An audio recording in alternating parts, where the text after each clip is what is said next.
Back on Auntie. the I'm like, bro.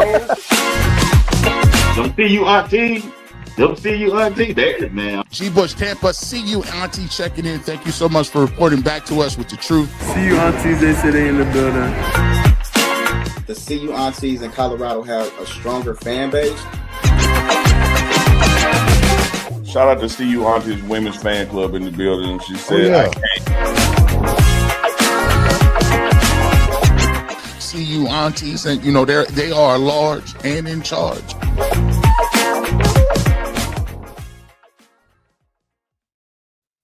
Yay! Hey! Again. Hey, happy Wednesday. W. Oh, y'all coming in with the W. Gave them that work. Let's go. Welcome in. Okay, Auntie K, Auntie Nisha, what's good? It is Cu Aunties Wednesday. What's happening? What's going on? It's all good. Coming off this W, having a good time. Looking forward to the next game. Just had a great time, just in a good mood, really seeing the kids gel together. So good. It's so good that you guys should go shop at cuauntie.com. Okay, that's what I'm talking about. So good. It was such a good weekend. Get you a celebration cup. That's right. Get you some merch. Bring it up. Let's go. Get you some merch. Get your celebration cup. We had a good time in our Discord this weekend.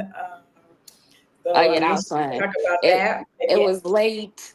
So it was a lot of East Coast aunties in there. So like it was good to be in there with everybody else to keep us up. Cause I took a nap earlier in the day because I already knew.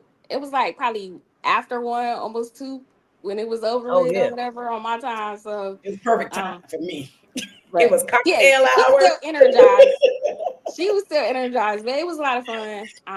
Just enjoying it with the ladies, talking ball. Like it's a good time. It's a safe space. Like if you got questions, you can ask it freely. Don't nobody make you feel like you should know that. It was a good time. It was They trying not to brag. It was lit. They trying not to brag. It was lit. I'm going to tell the truth. It was lit. You can be an adult. So many other conversations happen. I'm hosting, so a lot of times I'm in the background and just kind of watching what's going on in the chat. But you see the connections happening. We're sitting in all different parts of the country right now. Yes. I don't know if people really understand it, like the power of women and women coming together and what the Cu Aunties really mean, right? So none of these women, like they're not sitting up here like that ain't cousin Auntie Nisha over there. These are women who came together around the same same goal, the same interest, wanting to be able to show the same support, all seeing that there was a need to be able to come out and be able to support these young men. NIL is out there and they moving people around, and you can what the kids say, you can get flued out to the game and all of that. But a lot of these young men are showing up and playing without their families in the stand. And so it means something to be able to know that, hey, when my family can't be here, there's an auntie that's out there rooting for me. That's a lot. There's a lot of us out there. There's a lot of aunties rooting for you. Maybe more aunties than you even knew that you had. And so, like, I really want to, really hone in on that and really, give you all your flowers for even, putting it together. I'm coming in late and kind of just hosting in this space, but I don't think that enough background has been given to like how this came together. This isn't like a group of women who were watching football together. These were all women who just had the same interests. And so I think it's a great showing at this time for what the power of women can be. And you don't always have to know people personally to be able to take a chance on being able to give back to the community and step up and be the change you want to see. So, just salute to y'all, and I want to give you your flowers. Thank you. The Discord is lit. Like I said, the Discord is lit. So don't miss the party. But again, there's a lot of different connections and conversations that are going on about football, around football, and just real life too. So I get off my soapbox now and turn it over to the aunties. It's a real sisterhood. So join us. We're watching the games. If you can't be in Boulder, you might as well be with us. We had ladies on the train. We had ladies. I was in the airport tapping in, hanging out. We had ladies that could not, physically, travel. Travel and be So safe. it's really good to have a core of ladies that, like you said, a safe space to come in and talk ball and cheer for the nephews. And I mean, we were cheering and had the little sounds, and we can We all was do all that. coaches. Yeah, couch coaches for sure. And where can they join at? Y'all can join us at cuaunties.club. When you pay, wait a few minutes for the invite link to the private Discord to pop up. When it pops up, make sure you register. Please make sure you just wait the minutes, because if you just go out, then we got to come. It's a little work to find you. And not that I don't mind, it just takes a lot of time. So That's all just Misha. wait a few moments, wait for the link to pop up, click on it, register, and it'll bring you right in. um that link will take you like straight to the thing, like our returning ladies. They You know what to can, do. Yeah, I you know know what what to to do. do, and it Yeah. comes with 2 games. Like we do see you every Saturday. Sunday we do that, we try to do an NFL nephew, but all of them aren't playing right now, so we just kind of take about a week and see who we can catch. But you can Come on also in. find out on all Super our Friday. platforms too. Oh yeah, but really, aunties, y'all know how we can be with technology. Okay, I'm an auntie too. Okay, okay. Now we know how we can be with technology. Just it's instant, but it's a second, and then it'll get you right where you want to go. Just give it a second, it'll get you right where you want to go. But again, come hang out. It's a VIP experience. It's not anybody could watch the game, on Saturday by themselves, but it's the experience, it's the engagement. Mm-hmm. They be giving away stuff, y'all. Yeah, Yes, we we do I'm do. give gonna, away I ain't supposed to tell nobody, but they be Yes, giving we away do give stuff. away Telling y'all, things. telling y'all, Everybody, they know we do give they give away away, items. just all of a sudden they giving away stuff. So don't miss that. Don't miss that party, man. Make sure We'll be y'all there check this that out. week. It's gonna be another late one, so Yes. get your naps in. All my East Coast aunties, they And gonna help come us stay up. Exactly, and exactly. thinking about giveaway later on today, as promised, we are raffling away 2 tickets to the October 11th game, the Buff versus Iowa State. So there will be a lucky winner at the end of this show having their 2 tickets. We'll reach out to you, get you those tickets, and I hope you get to enjoy the game. Uh, We trying to get y'all to Boulder. and trying to get you to Boulder. Yeah, absolutely. So we I'm trying to won. get the Boulder too, y'all. So if it's whoever win, let us know how the game was, because I'm living vicariously through y'all right now till I get the Boulder. So y'all let That's me know. But I'm gonna get to a Buff run. Don't worry. right. Buff walk. I'm gonna see the run. Everything. Don't worry. I'm coming. We got you. Uh-oh. All right, we got Auntie Kia in the building. Hey, Auntie Kia, what's Yeah, going on? Hey, Hey, aunties. Kia. What's up, ladies? How we doing tonight? good, Good. Wonderful, good on that. wonderful. Was good. Still on that W. Still on the Okay, high. doing a Still on the two-step high. and a high step off that W. I was hollering at the TV. Absolutely, absolutely. So it looks like the guys came over the adversity that they had from Houston, right? Everybody was kind of wondering who was going to be the quarterback, who, what was going to go on in the locker room, how were they going to gel together, and they pulled it off. They pulled it off. So I'm so happy that they got over that adversity, which brings us me think of our new guest that is coming on this weekend, or today, not this weekend. Sorry, that's coming on today. I'm so excited. I'm nervous, you guys. So she's a real deal. She's a first class lady at all. But today, what brings us here after talking about adversity and challenges, what brings us up to our next guest is Miss Kennedy Mathis. She was named Icon of Dallas in September 20 for the September 25 issue. She's a life coach. She's an author. She's a mother of 3, Kennedy, her daughter, and a proud football mom of our 2 wink wink nephews, Caleb and Cole. And she's the wife and coach of Coach Mathis, who's a former NFL player and now is our football coach at our favorite CU Buff. She has 2 books. Her first book is a memoir titled "Dope Girl." It depicts what the effects of unfortunate side effects of drug use and her mom battling with drug addiction. Sorry, guys, while she was a child and moving into her adulthood. Her second book is Liars and Stilettos. it's more of a healing book, right? A self-help, I believe. And she encouraged women and people to release what no longer is theirs and be honest with yourself. So without do, here Don't we know me, I like to write beautiful things as much as I like to create beautiful spaces. And here lately, I've been thinking a lot about storytelling and what it is that I want to say and what ideas I want to convey to the world. So this morning, I was on a leadership call and the coach said, that big giant thing that you think you need that's going to catapult you to the next level may be the very thing that takes the most from you. And then it hit me. Why do I need somebody else to help me tell my stories and convey my message to the world? Nobody can tell my story and convey the messages that I want to share better than me. And nobody can tell your stories and convey your messages better than you. So instead of waiting for the right moment, the right opportunity, the right platform, just start sharing, because your message will fall upon the ears of those that are supposed to hear it, no matter what platform. Wow. Hey. All right. Hey, you guys, let's welcome Miss Mathis Yes. to our show. How are you? Hey, Thank you ladies, so how much. are y'all? We are Good. How are good. you? Thank you for And joining yourself? us. Good. I'm so excited to be here with you this evening. Y'all have to excuse my voice. I'm kind of a little bit under the weather, but it is all good when it comes to see you and all things football.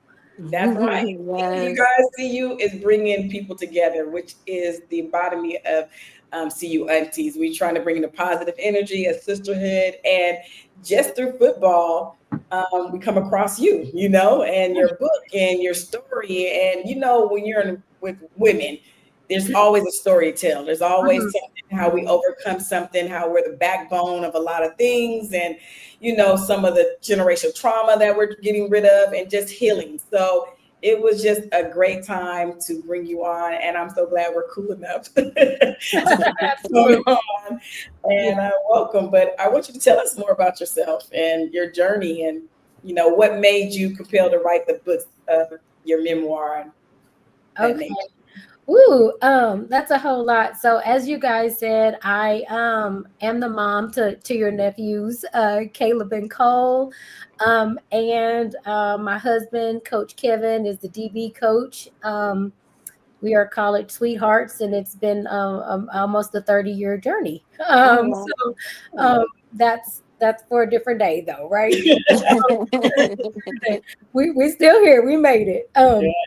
But a little bit about myself is that I'm a writer, a life coach, and a speaker, and it is my mission to help people understand the perils of addiction, not just from what it does to the addict, but what it does to the families of the addict, and specifically the children, because they are often lost in the conversation about what addiction does. So it has been my life's purpose to bring awareness to addiction, but not just as a function of a bad choice, but to help people understand it from a mental health perspective, that we need to stop criminalizing addiction and start treating it for the mental health issue that it actually is. And so in my debut memoir, Dope Girl, which was actually released in 2019 with a second edition being released just last week, it is a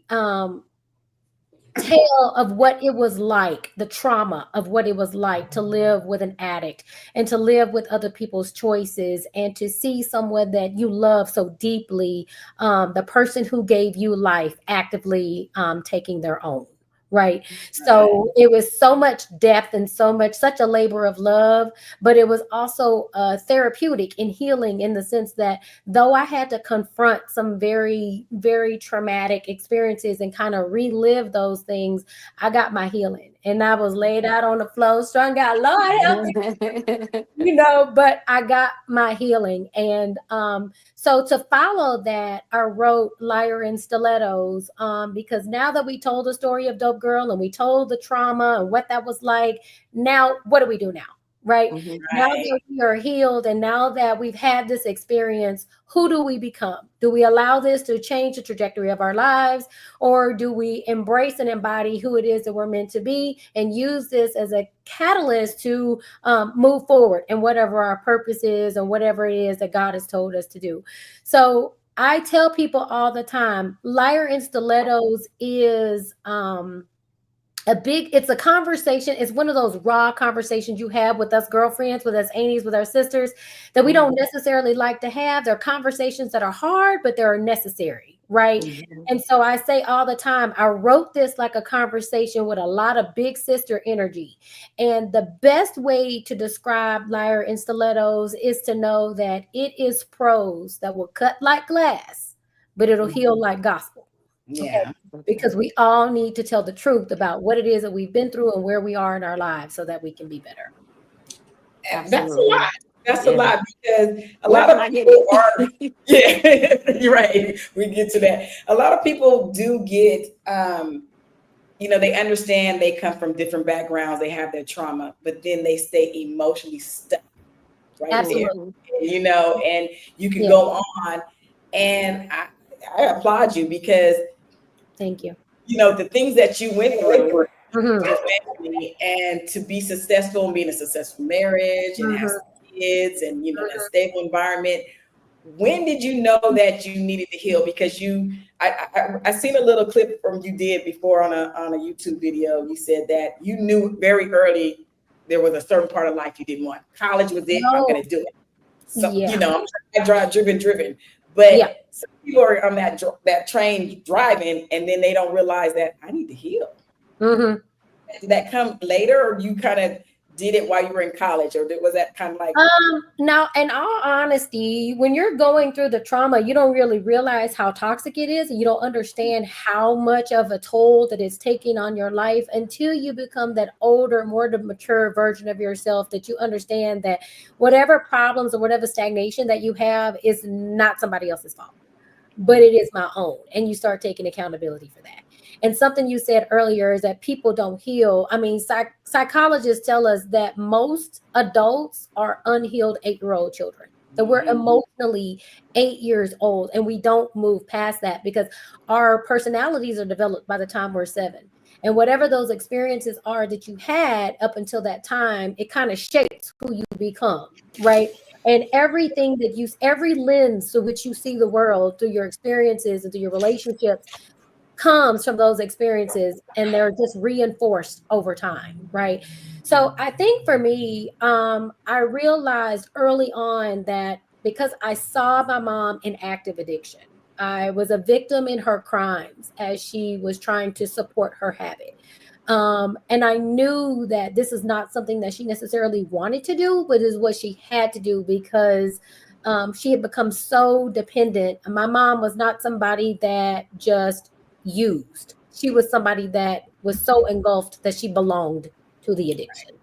And that she would probably die if she had not, and a lot sooner had she not continued use in the way that she did. And so I realized early on a lot of the healing that I needed to confront was the healing and the resentment that I had for so many of my family members who I felt like watched this happen and didn't do more, to help. But I also recognize that there's not a whole lot you can do when they're not willing to confront the addiction themselves, right? They have to be in a place that no matter how much we want it for them, they have to want to get better. So I think I write about this in Liar in Stilettos. And you guys, I'm not saying this because it's my work. It is really a really good read. And it is written for women of all ages, because no matter where you are in the journey and in the process, you'll find yourself in this book. But I think when I really, really realized, to answer your question, that I needed to heal, is when I write a story in Liar in Stilettos about, I remember Coach Kevin was going to a meeting. And he was headed out for the meeting, and he and I were talking about different things that we needed back from the store. So I texted him a list of stuff that I wanted him to bring back from the store. And then several hours had passed, and I felt like, okay, the meeting's over. Where is he? What's going on? What's taking so long? And then when he finally walked in the door, I just like crashed out and accused him of being somewhere other than where he told me he was going to be. And then when he walked in the door with all the items, like, hey, I stopped, went to the store, did everything you told me. And then I'm like, well, you got Tide laundry detergent and I asked for Gain. Like, wait, what? I didn't know laundry detergent was that big of a deal, and they didn't have any more Tide. That's why I got Gain. So then I realized that I was taking something out on him that was a reflection of something that was going on inside that really didn't have anything to do with him. Right. And so I found myself in the therapist's office. Excuse me, y'all. Sat under the weather. About a week or so later, and trying to explain the situation to our therapist. And I'm like, hey, he didn't get my Tide, my Gain laundry detergent, and, going on and on and on about this silly situation that was the most minute importance. And that's when the therapist told me, you are not mad at your husband. He started asking me all these different questions about my family and about my mom and dad. Is your dad around? And I'm like, yeah, what does that have to do with anything? And he's like, is your mom around? I'm like, yeah, but she's an addict or what? And so the more he probed, the more he got to the root of what was happening. And he straight up said, you're not mad at your husband, you're mad at your mom. Yeah. I'm sorry. It's okay. Take your time. He correlated that because he said that him not showing up on time. I'm sorry, y'all. I'm sorry. Okay. Get it out. You are fine. You're fine. You're fine. Yeah, you're fine. I equated him not showing up on time to her constantly not showing up. Right. Yeah. So that pain that I was carrying from her, I'm so sorry, it came out on my husband in the most innocent way, not realizing that though I had been upset with her, though I was frustrated with her choices and all of the rejection and the abandonment you feel as a child, because why does she keep choosing drugs over me? But I thought that I had moved past it because at that point, I was successful. I was, college educated and married and had a few kids and a couple businesses. But I hadn't really confronted. Right. Really confront what it was that was causing so much pain. And though I had accepted her life's choices, I had not accepted what they had done to me. And so I had taken that out on my husband. So I realized in that moment, which was mid to late 30s, that I needed a lot more healing to go. I was not anywhere near where I thought that I was. And all of that time, I was lying to myself. So that's why I call this book Liar and Stilettos, because what stilettos do is they give women a fake sense of confidence. Because I'm telling y'all know there is no other shoe that you can slide on that bad boy under your foot. You immediately get this sense the walk is different. Right, get a new sense of self. And so we parade around in these stilettos with this fake confidence, but we're really wobbling inside. Yeah. And so that was how I got to the title of this book, and it's how I realized that I was not really healed, but that I had a lot more work to do. So you talk about healing. Can we stay right at the healing? And I kind of want to go back to Dope Girl for a second, just because you talked about emotional resilience not being numbness, right? And so it means honoring your feelings without letting them derail your forward motion. I thought that was really cool. But for somebody that's reading Dope Girl who is still kind of in the messy middle, right, of their own healing, what is that actionable, piece of advice that you offer them? Navigating that delicate balance. Like, what is that? For somebody that I think the biggest advice I can give you is to allow, right? And what I mean by that is that we have to unlearn, specifically in African American families, that our emotions and that our feelings have to be suppressed just because they don't make people feel good. People don't like when you talk about what pains you or what hurts you, especially if it makes you have to hold somebody else accountable because the feelings or how they're responding to you made you feel. But if you're somebody that finds yourself in the messy middle, meaning that you've never allowed yourself to have these feelings, then the best advice I can give you is to allow. The healing is in the becoming. right? Because growth is uncomfortable. And if we're going to grow and become better versions of ourselves, then we have to allow those feelings to be. That doesn't mean suppress them. That doesn't mean pretend like they don't exist, because all you're doing is kicking the can down the road. And you'll be me at 37 years old, still needing to heal from, you know, trauma from years and years before. So the best advice I could give is to allow, not to run away from those feelings, not to suppress those feelings, because God gives them to us for a reason. But he also gives us methods and tools and resources and people to help us deal with them. So if you allow yourself to feel, then you can deal with exactly what it is that is keeping you bound. And your growth is in the uncomfortable. That's where the growth is. Would you say you also have to allow yourself to feel and heal appropriately? Because some people, you know, some of us just out here wilding out. Oh, I address all of that. There are definitely appropriate ways to heal. Yeah. That is, you know, journaling, exercising, seeking a therapist. It is, you know, purging things onto a paper and then burning it. You know, there's so many different avenues and ways that we can heal. One of the best ways to increase your dopamine, which is, you know, your body's natural way of feeling better, it's the happy hormone, is to get some sunshine. You know, is to walk outside, is to let the sun hit your face, is to go get fresh air. And we dismiss that stuff because we're like, oh, I don't take walks, I don't go outside. You know, it's hot, you know, and all the things. But if you just allow yourself to bask in the glory of all that God created, he already gave us all of the tools and all the resources that we need that can naturally help us heal ourselves. So yes, there are healthy ways. That is not, and I address all of this, y'all, in grave detail in Lyra in Stiletto. It's a no holds barred guide, because like I said, these conversations that we have at the dinner table with our girlfriends that we don't necessarily want to say out loud, I say all of it because it's a call. It'll call you out, but it'll call you home.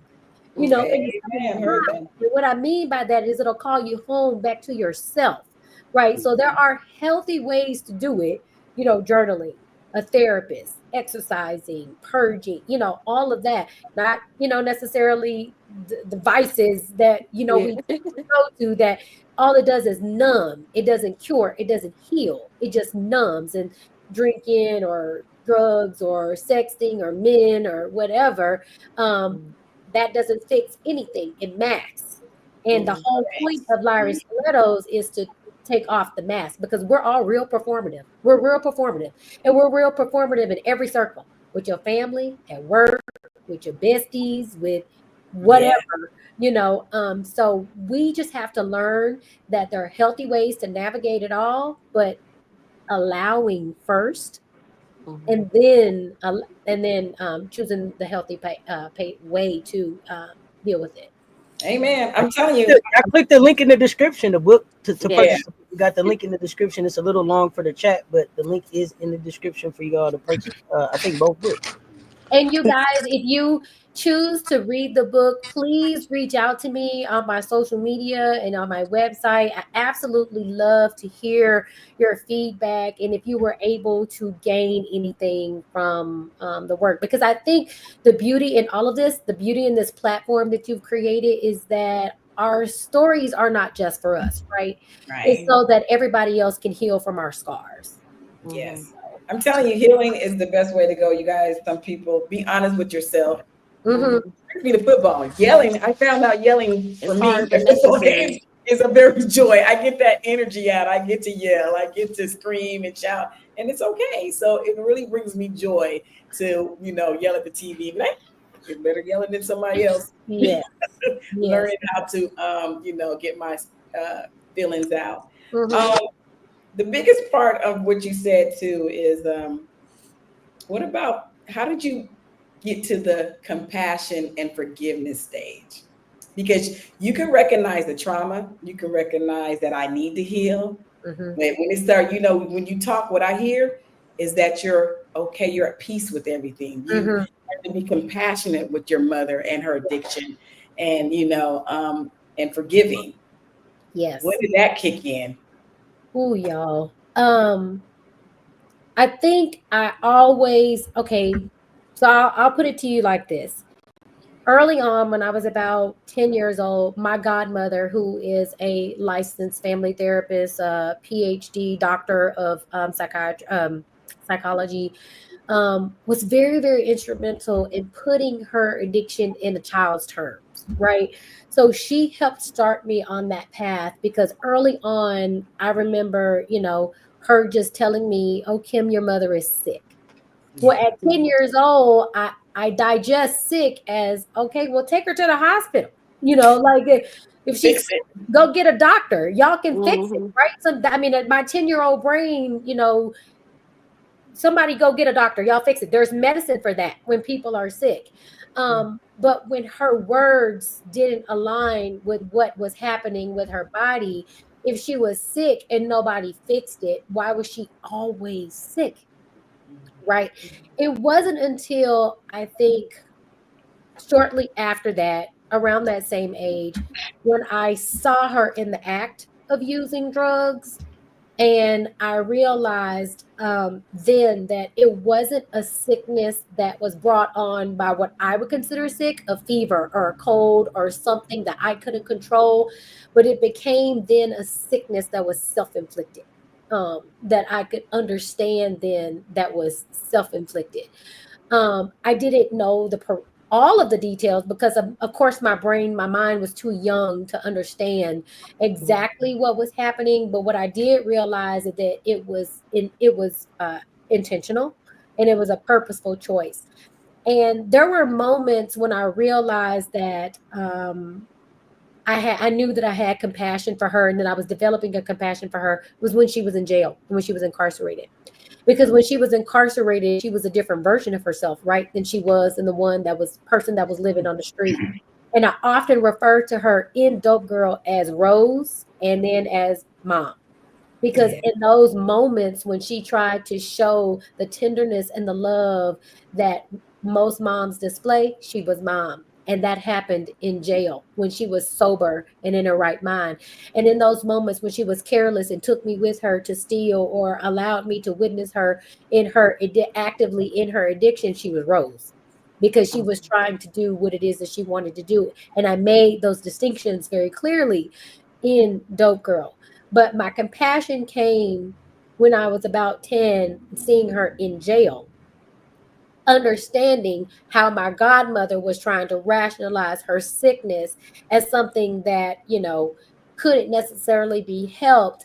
But when I realized that it was self-inflicted, then I started to realize like that it was controlling her in a way. And it was the incarceration healthy version of her that allowed me to see that there is love and there's a good person in there somewhere if we could just get to it. But she was never there long enough for it to really make a difference, except for the 6 years that she was in the state penitentiary. And even after that, after having been incarcerated for 6 years and drug free, within 1 month of her release, she was already relapsed. Oh, wow. So my compassion started early as a kid, seeing two different versions of her, the one that was healthy and the one that was sick. Now, once now that you're older and you're married, and now that you're a mother, and how have your thoughts or views of your mother changed? Because you know how sometimes, like they say, you don't understand your parent till you become a parent, and some of the choices they made. When in your adult life that you feel like you then started to get a little bit of an understanding of her as a woman and as a mother? Ooh. Who asked that question? That's a Auntie Kia. Kia, that is loaded. But let me put it this way. Let me put it this way.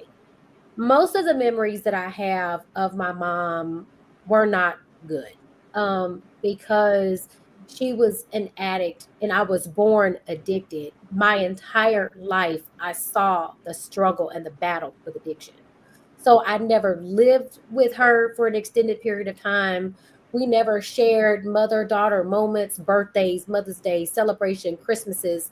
Those weren't things that normal that we shared, right? They would come and pass, without even the slightest acknowledgement. And I saw my mom homeless as an addict on the street.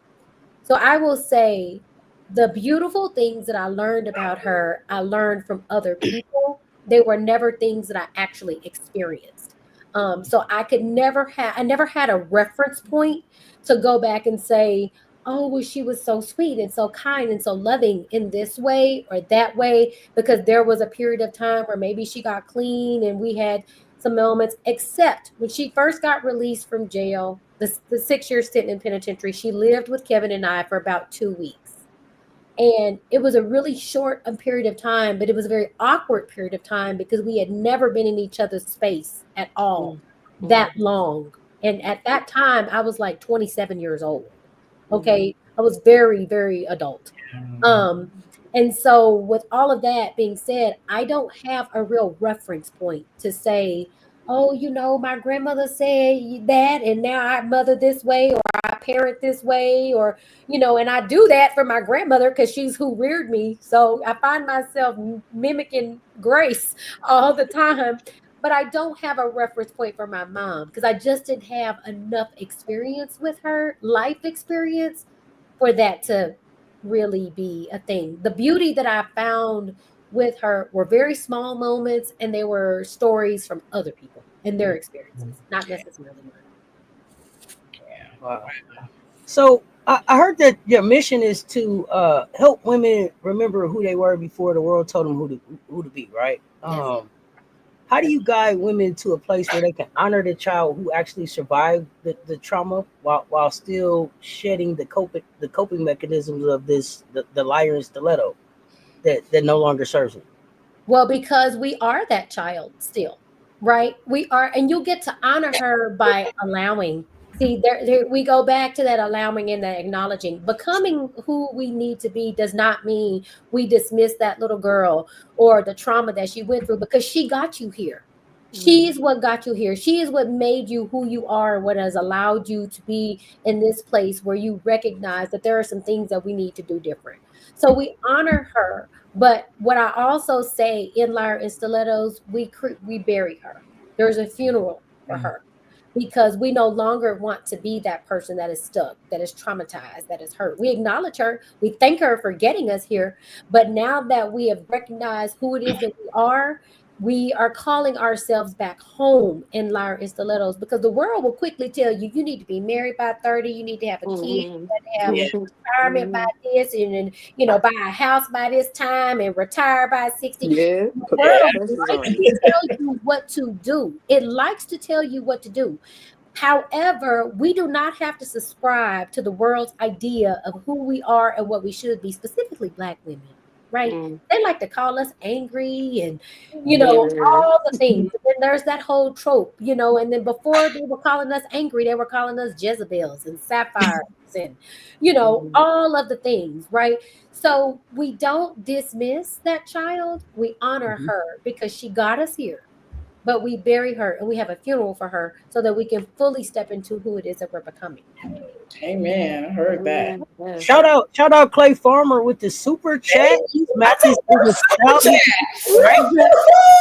been a police officer for 25 years, and I've been preaching for years that we can't incarcerate our way out of addiction. Absolutely. We have to treat that root cause. So shout out Clay. We appreciate the super chat. Thank you so much. What a poignant comment. And if I could expand on that a little bit, I go into extreme detail about that incarceration piece and how we're using that as rehabilitation. But there is a one size fits all remedy for everybody who finds themselves in a stronghold of addiction. So we throw everybody in a jail cell and say, hey, just do this and do that, and it's supposed to work. But we never get to the root causes of what allowed people to become addicts in the first place.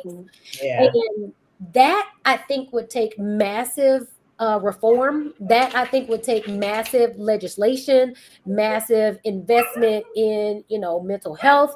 That I just don't think this country is in a place that we're ready to do. Right. In a lot of ways, addiction is still taboo to talk about. It just looks different in different communities, but it's prevalent nonetheless. But we do like to criminalize our way out of it instead of treating it for the mental health issue. And it's why recidivism is so high. It's why people relapse within months or a year of being released because we never got down to the root cause of what caused that pain. And lot But dual then, like you diagnosed. say, you're going back to People that don't want to do trauma. that. They Some just fix people, one or the other, and there's a lot of dual diagnosed people. and then, like you say, it's a mental health and a mental illness thing because some people, when you really take the time to talk to them, sometimes, like you said, it's generational trauma or childhood trauma that they're trying to bury by yes. using Oh drugs God, yes. or to escape from. And if you just have a conversation with those people, sometimes, like you say, they criminalize it and they're just a criminal and they're an addict. But no, I'm hiding from something that hurt me. So Exactly. I'm burying myself in the bottle or burying myself in Exactly. smoking or whatever. Exactly.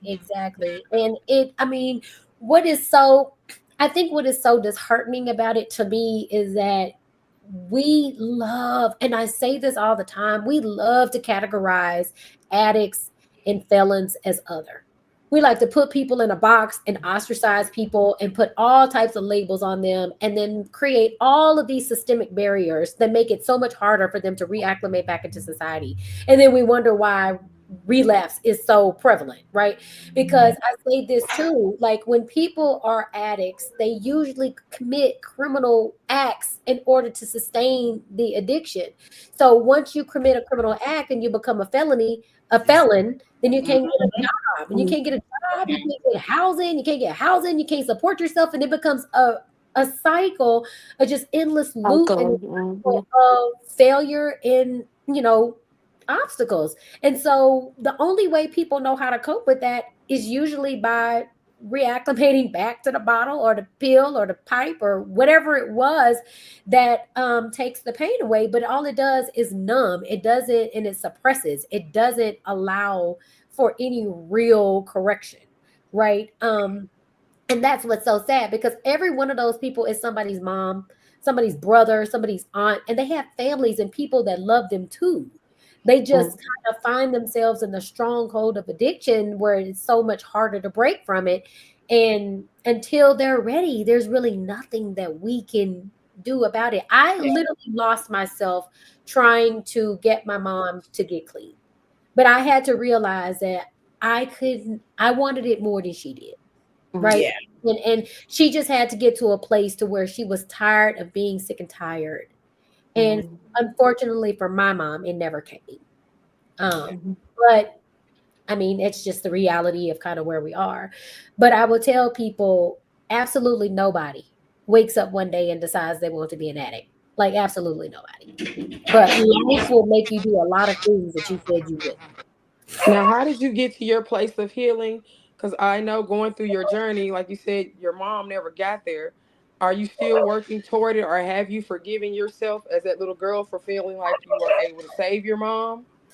Oh gosh, yes. I have gotten to my, like I said, I went through my extensive healing process when I wrote Dope Girl the first time, which Dope Girl, the original, is 6 years old. Dope Girl, the new version, the second edition, was released last week. However, that was an extensive healing process for me, was in the writing of it. And before the writing of it, like I told you guys earlier, was probably a decade ago in therapy. And I went to therapy because I was lashing out at my husband for all these silly, reasons that started to understand that it was something so much bigger underneath the surface. It wasn't the gain. It wasn't being late to the meeting. It wasn't being late to the house or whatever it was. But he was just the person that was closest to me that I was taking it out on. So I started to heal about a decade ago when those little incidences started showing their face in my marriage, but even more so after I wrote the book and I realized that the trauma of not being able, the pain of not being able to have a normal mother-daughter relationship with her, not even knowing her favorite color, y'all, like her favorite food, or having to have sat at a dinner across the table from her in a restaurant, her never having come to one of Kevin's football games, like none of these experiences, right? So it was a healing process because I understood that most of the time during the bulk of her addiction, I was a kid. There was not a lot that I could do about it. But when I became an adult and I graduated from college and I was in a position to take care of her, I did everything that I could, but yet she found her way right back to it. Yeah. Because what I was trying to offer her was too unfamiliar, right? A house in the suburbs, slow, not a lot of chaos, because addicts are used to a lot of chaos. Stuff happening all the time. And for once in her life, she was able to be calm and not have to look over her shoulder and be at peace and be safe. And I think those things scared her more than actually what the addiction did, because she didn't know how to handle that. She was not familiar with that type of lifestyle. So she immediately ran back to what is most familiar, because that's what we all do when we feel like we're behind, right? We went right back to what is most familiar. That's true. What a powerful story. Yes. If you have any questions, please drop the questions. We'll try to get to as many as we can. But I'd like to thank you for coming on and just sharing that and telling us where you can get the book, because you have a message. You are a success and show that your vulnerability, even being in a successful marriage and having the kids and having the husband. And I wish Coach Prime need to have you come up and talk to them boys too. All of this was intentional, because I saw early on what drugs was doing, and it wasn't just to my mom, y'all. Drugs ran through my bloodline.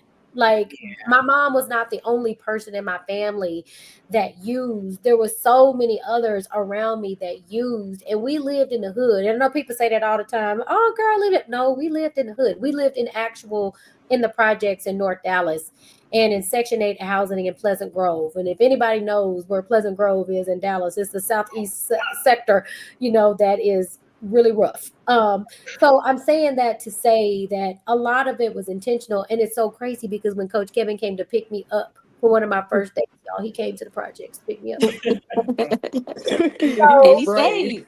So it's funny, because people be like, no, it ain't no way. And I'm like, yeah, I don't look like what I've been through, but I guarantee you I got the receipts for it to prove it.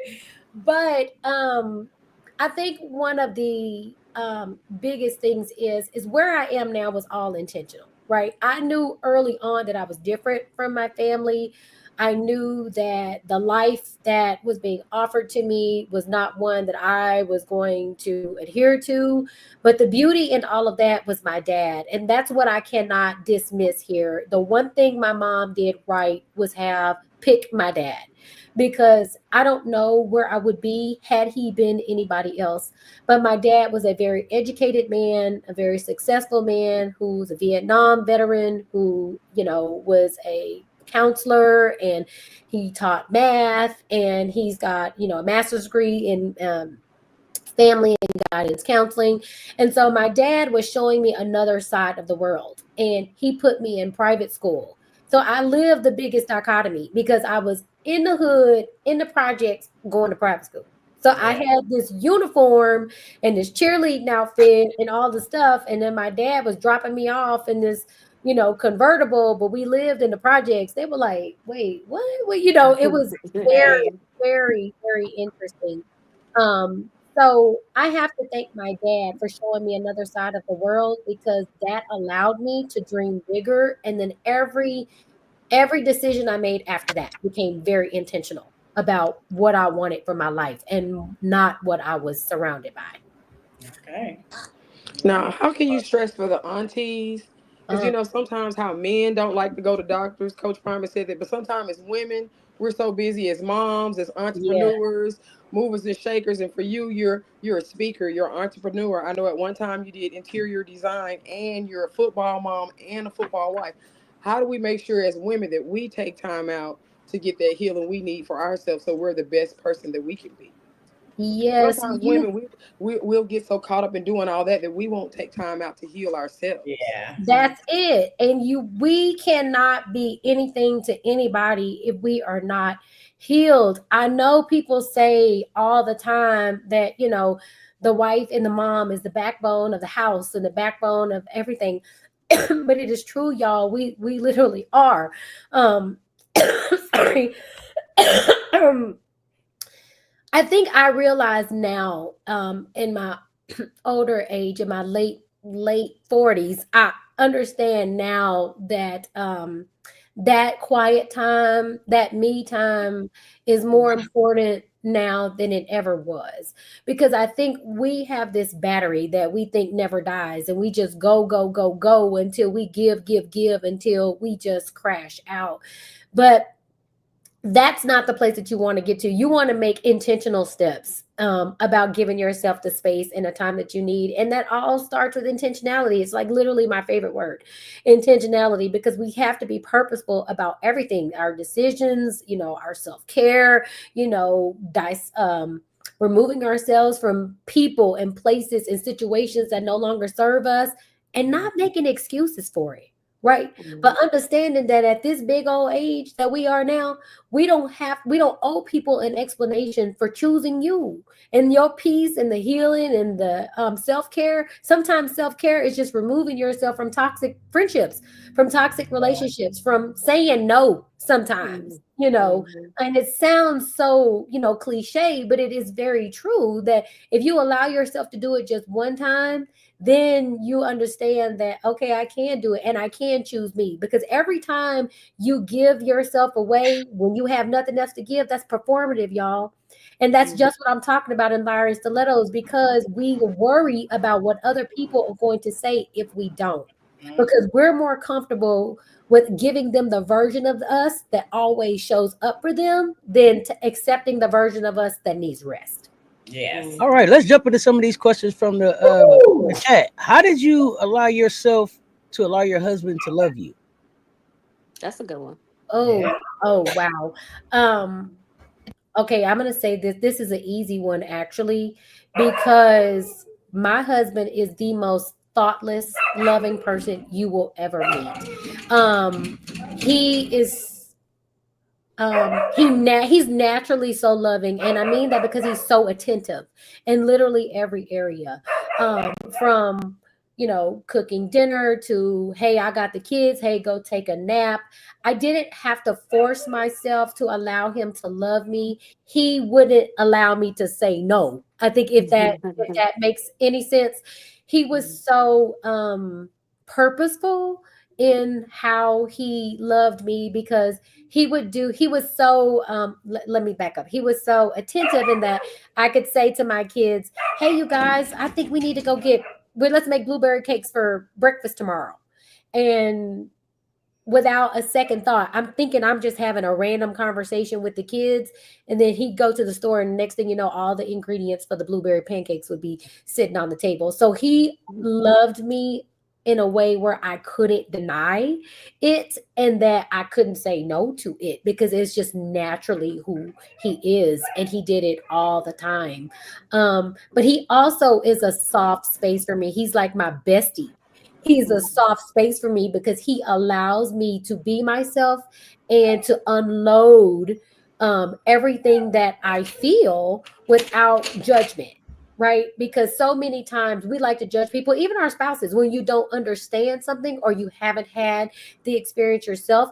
But I think that we met each other at a time when we were still growing up. So he's seen every facet of me, and I think he knew what I needed.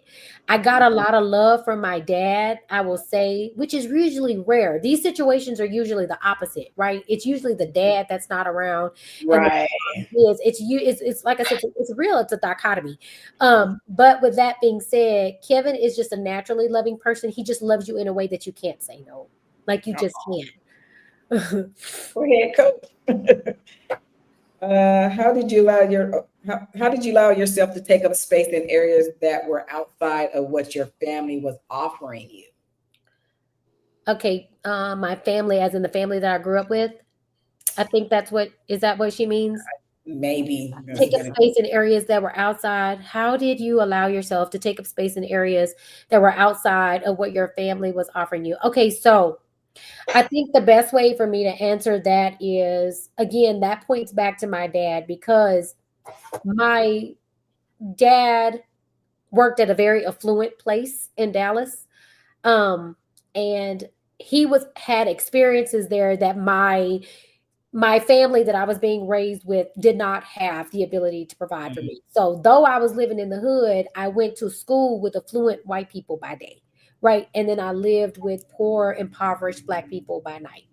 Um, and so I was allowed to grow in those spaces because my dad was allowing me opportunities that would not have been common for kids like me that were growing up, in the hood.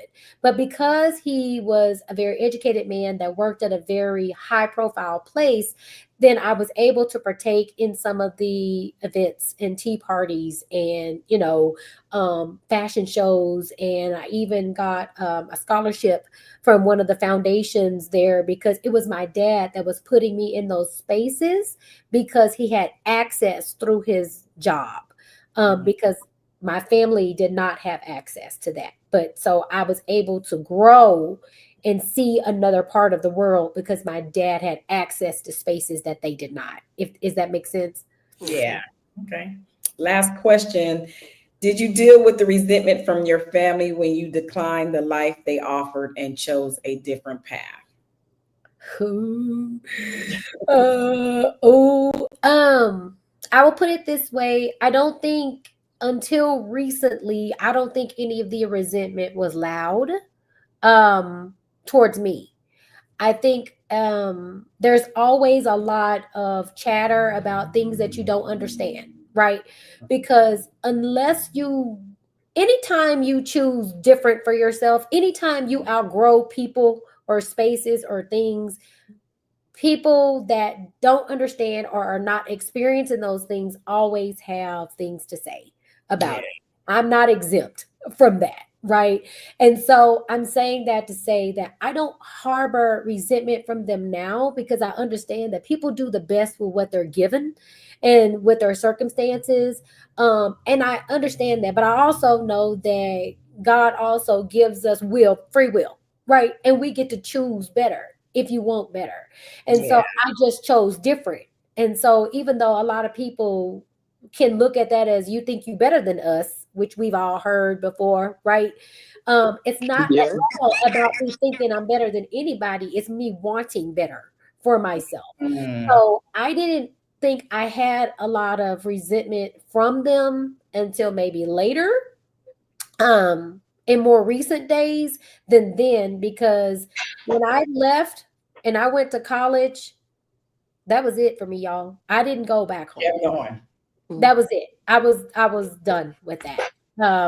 Because I was like, yeah, this is just not for me. Because once I went off to school and I realized it was a whole nother world in college, like everybody was free and independent and having experiences and learning things and, being held accountable and there are clubs and different things. It was like, a whole new world. But then in the summertime, I went home the first summer after my freshman year. And I felt like I was stepping in quicksand. Almost like the more you go forward, the more you're being pulled down because the environment was just so toxic. Everybody around me was pregnant, selling drugs, their own drugs, shooting ambulances. Like we had burglar bars in our apartments in apartments. Okay. Yeah, and of course you see the other side of the fence. You don't want to go back over to the burger. Right. I was like, y'all, Like, this why is you not in there? it. This is not for me. So as soon as that summer was over and I went back to school, that was it. That was it. I was like, no, y'all got it. Okay, this is our last question with 2 weeks so we can get to the wrap. I know people, you guys gotta go to thekimmathis.com to get more information about her services and where to buy her book. I think we're gonna put the link on as well. I think it's available on Amazon right now, right? It is both of them. Make sure pick up Dope Girl and Mhm. her most recent book, Liars and Stilettos: A Woman's Guide to Walking in Her Truth. Yes. So the link was it was a little bit too long for us to be able to post in the chat for you. So if you will go in the description, you can grab the link right in the description for the book. So just catch the link in the description on Robert Man Media, and it'll also be on the CU Aunties description as well. And if any of you follow me on social media at the Kim Mathis on Instagram, then the links to the books are also in my bio. All righty there. Well, we thank you. The powerful sisterhood that we meet just surrounding this is so great, and that's what makes us keep coming back because we meet all types of women, and we appreciate you joining us and sharing your journey and having those wonderful kids and coaches. Thank you. Thank you. I got my son shirt right now. Yeah, thank you. First one. And I had it, so they're wonderful guys as well. And we appreciate it so much. Thank you guys for the support and for all of the nephews, because I know they appreciate it. It is like having family away from home for a lot of these boys. So what you guys have created here is absolutely beautiful, and I thank you and appreciate you having me on. Thank you so much. All right, you guys know where to go. Thank you so much. Bye-bye. Thank you. Bye-bye. All right. Look at that sisterhood. Look at that, you guys. Wow. So, all right. Next, what we got next? Are we gonna talk real quick about our smart, tough, and fast, or are we gonna go straight to raffle? What do you guys want to do? I know time is. It's up to y'all. I'm trying to make sure that the raffle is working. We got the raffle up working. If you want to do smart, tough, fast, it's up to you. I don't know. Look like the producer got the raffle up. Okay, let's go ahead and do the raffle. We gotta find out who gets these tickets. We gotta find out who gets these tickets. Who is getting these tickets? Who's going to Boulder? Who's going to Boulder? Who wants to take me? Who is going to Boulder? Who is going to Boulder? And the winner is 10. 10 going to Boulder. Congratulations. We'll be Congratulations. All right, 10 going to Boulder. All right, look at that. That's what we do. We want to make somebody happy. We want to make somebody to get the experience or just enjoy the game and have some fun in life. In life, there's a lot going on out there in the world. We want to bring some joy. Check that out. All right, then you guys. It's up to you guys. Right, what you got?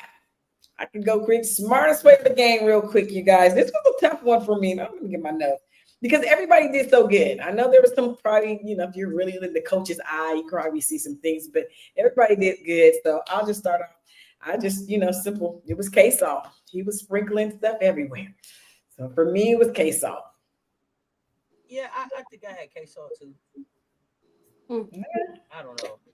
I went back to my normal. Also, was looking at K-Saw for character, so I don't know. I don't know.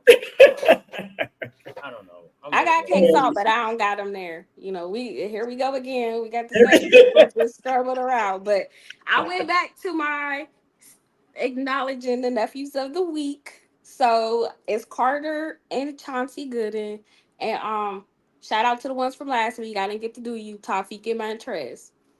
Oh, you went for the academic awards of the week, right? Okay. Okay. Toughest I player gave so much grief. I ordered Walker. Me too. I too. Oh my God, that's the yes. Look at us.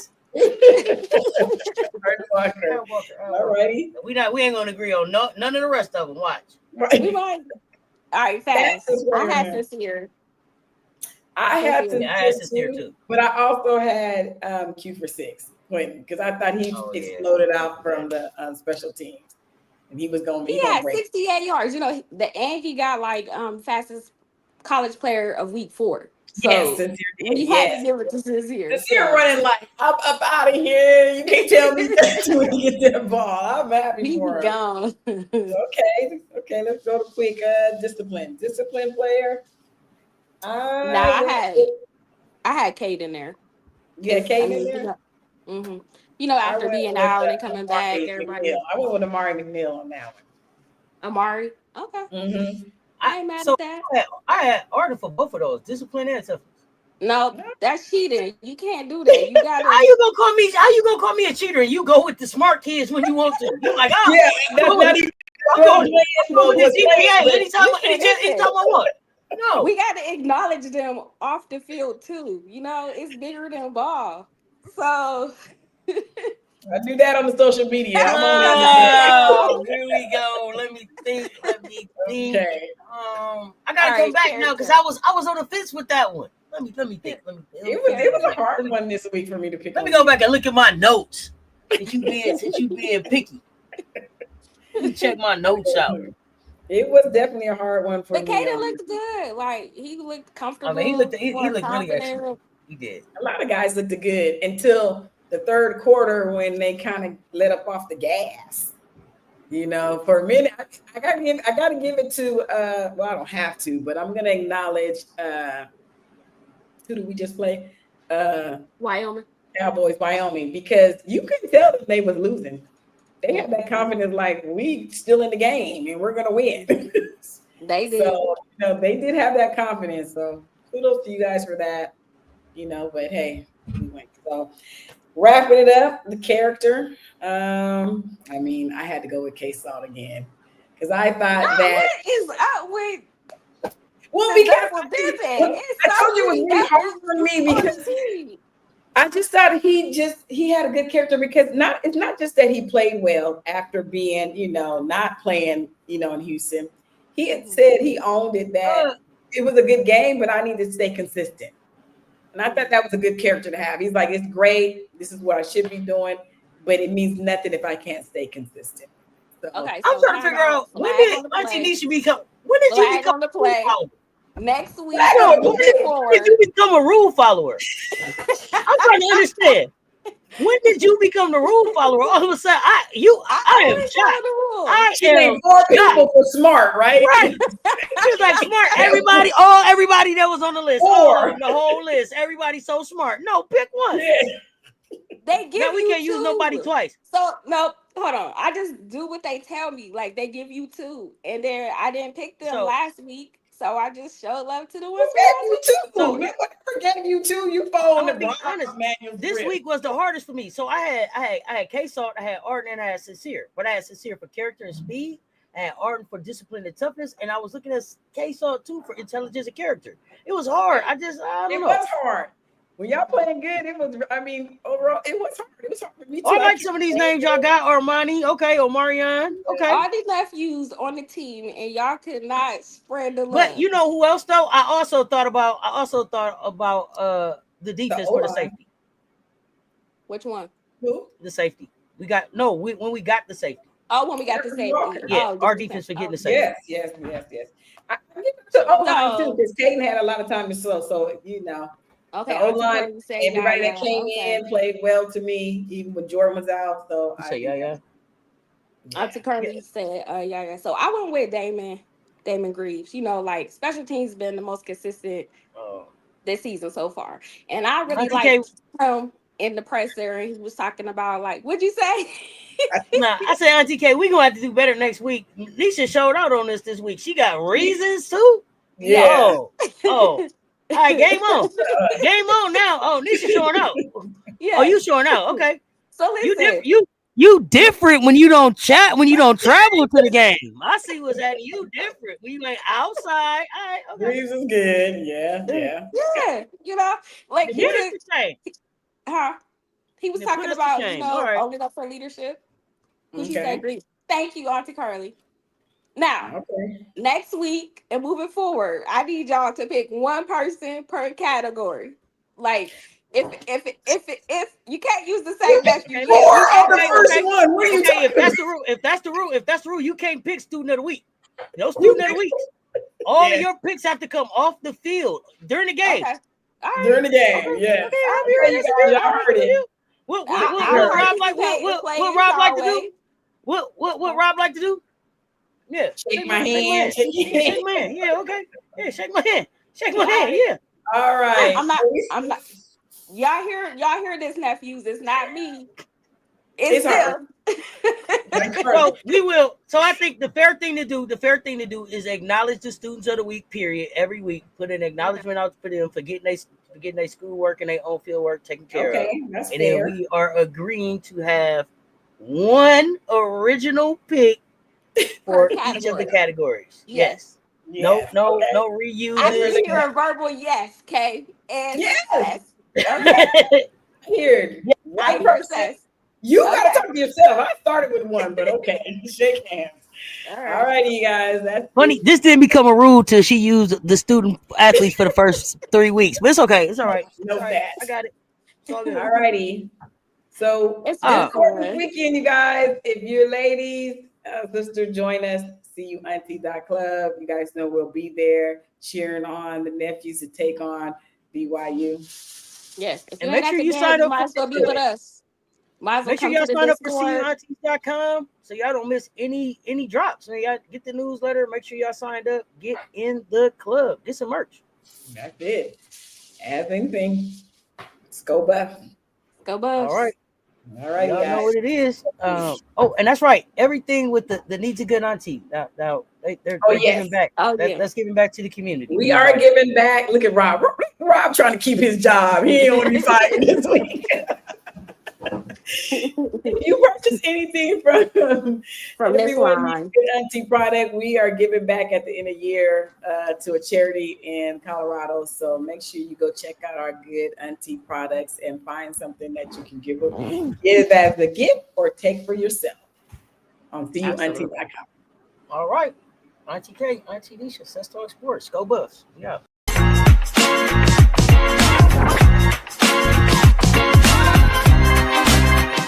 Special shout out to the CU Aunties too, because they were out there in force again, as they always are. We love the aunties. Them CU Aunties. Them CU Aunties. Man, I'm telling you, that stuff for real.